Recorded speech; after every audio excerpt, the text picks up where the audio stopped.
vamos conversar sobre plano de saúde ou convênio de saúde.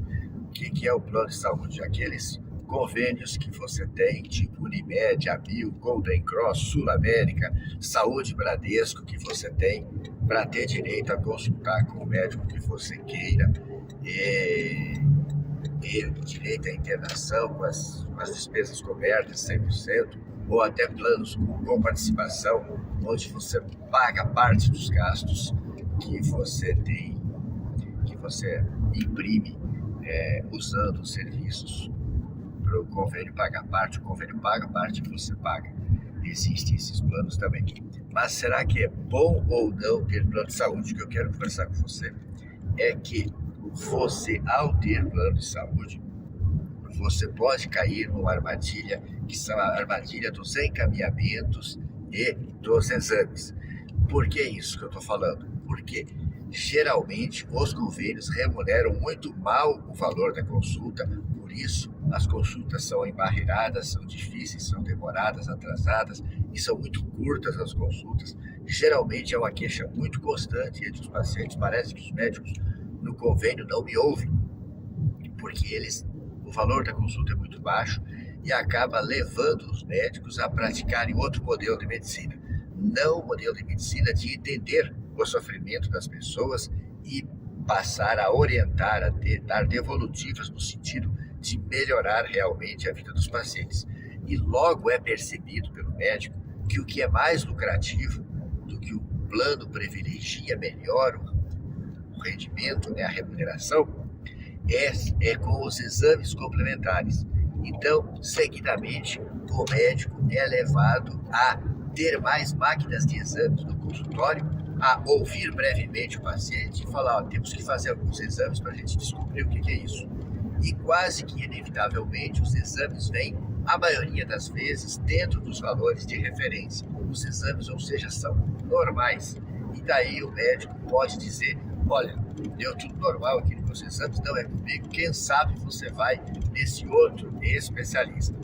Como assim, doutor? Vamos dar um exemplo. O paciente tem dores estomacais, queixas intestinais, ele pega e marca um gasto. Esse gasto não está querendo receber somente os R$100 de consulta do convênio e conversar com esse paciente e explicar uma dieta para ele melhorar. Então, ele fala assim, ele já compra para o consultório um aparelho de ultrassom, um aparelho de endoscopia para fazer endoscopia e colonoscopia. Ele ouve esse paciente e fala, temos que fazer os exames. O paciente acata. Aí o paciente volta outro dia em jejum fazer endoscopia, volta outro dia em jejum fazer a colonoscopia, tendo tomado laxantes, colhe os exames de laboratório e um dia ele faz o retorno para conversar com o médico, descobrir o que é, e o médico diz, deu todos normais os teus exames, é gastrite nervosa, eu vou te passar um remédio aqui para ansiedade, esse omeprazol, e você vai marcar no psiquiatra. Vamos pensar outro exemplo, cardiologista. O paciente passa por uma crise de pânico, um ataque de dor no peito, falta de ar, palpitação, acredita que está morrendo, entra no pronto-socorro, fazem eletro e enzimas cardíacas, dá normal, acalmam ele com um diazepam e falam para ele, marca o teu médico, ou marca o cardiologista. Ele marca. Chega lá no cardiologista, esta paciente da crise de pânico tem 25 anos, tem 3 filhos paridos, com certeza ela é saudável fisicamente, mas ela sai de lá da consulta com eletrocardiograma, ecocardiograma, Holter, mapa e esteira. Tudo para faturar contra o convênio. Ou então a paciente tem uma dor de cabeça simples, sem nenhum sinal de alarme, toma analgésico, passa, outro dia a dor de cabeça volta, essa paciente pensa, vou marcar o neurologista. Ela vai no o neurologista tem condições de saber que isso pode ser um quadro de enxaqueca, uma dor de cabeça simples, mas ele coloca a paciente para fazer tomografia, ressonância, eletroneurobiografia e depois fala que os exames são todos normais, que vai passar um antidepressivo, um ansiolítico para controlar as queixas de dor de cabeça dela, que deverão ser enxaqueca, um quadro às vezes relacionado a quadros de ansiedade. Então, isso é muito que acontece no convênio. Você não encontra médicos que queiram resolver o teu problema, que estejam interessados em solucionar tuas queixas, mas em si manter as suas queixas para sempre que você precisar voltar nele, você rodar naquelas máquinas de exame e melhorar o faturamento do consultório do médico. E os exames vêm normais, isso ajuda o médico a ter dispensado o consultório dele, te mandando em outra especialidade. Então, eu já te citei o caso de gastro, neuro, cardio, encaminhando para outro médico. E não pense que eles vão encaminhar logo no psiquiatra, que é o médico que vai cuidar dos problemas de ansiedade. Essa paciente com crise de pânico, ela passa pelo cardio. Não dá nada errado, ele manda para o gastro, porque as dores que ela sente aqui no peito podem ser de origem gástrica. Aí passa pelo gastro, não dá nada, o gastro fala assim, você tem falta de ar, né? Então vai no pneu, vou te encaminhar para o pneu. Aí vai no pneu. Aí do pneu, o pneu pensa que ela pode estar nervosa, e aí manda ela ir no neurologista.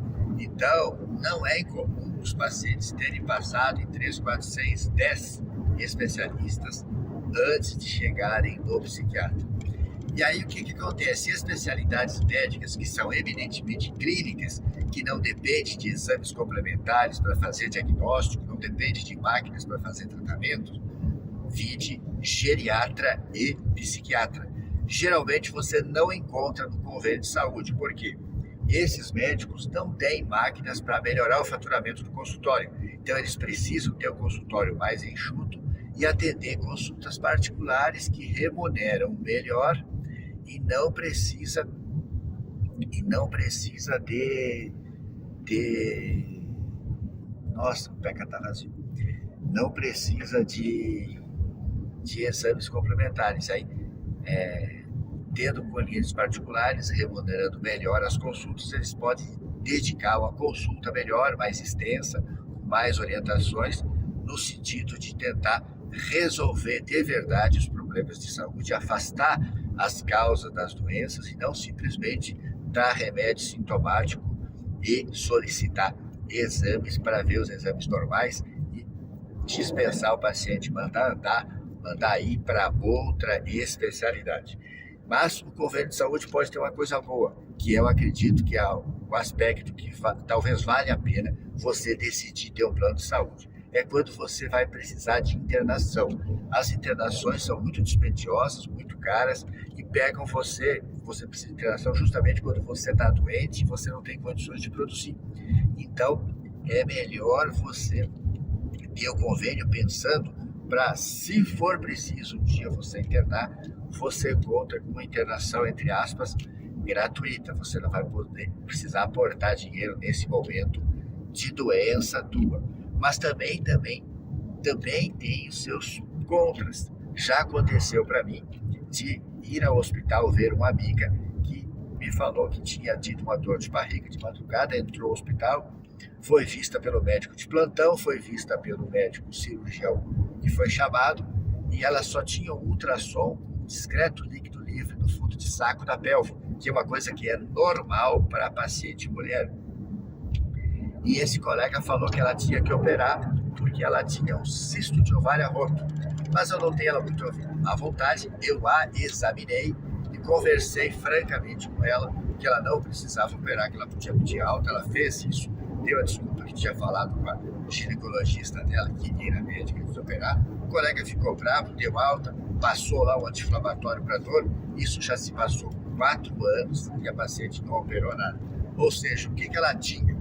Ela tinha um convênio que ia pagar a saúde, o marido estava longe, só tinha um filho adolescente com ela, e iam faturar uma cirurgia contra o convênio desnecessária. Ah, isso existe, doutor? Existe, né? Se a gente é capaz de eleger um ser condenado, assumidamente ladrão, que todo mundo sabe que roubou, porque até foi devolvido o dinheiro roubado, imaginem, o governante não é só o governante que é desonesto. O governante é desonesto porque ele é eleito pelo povo, ele é reflexo do povo.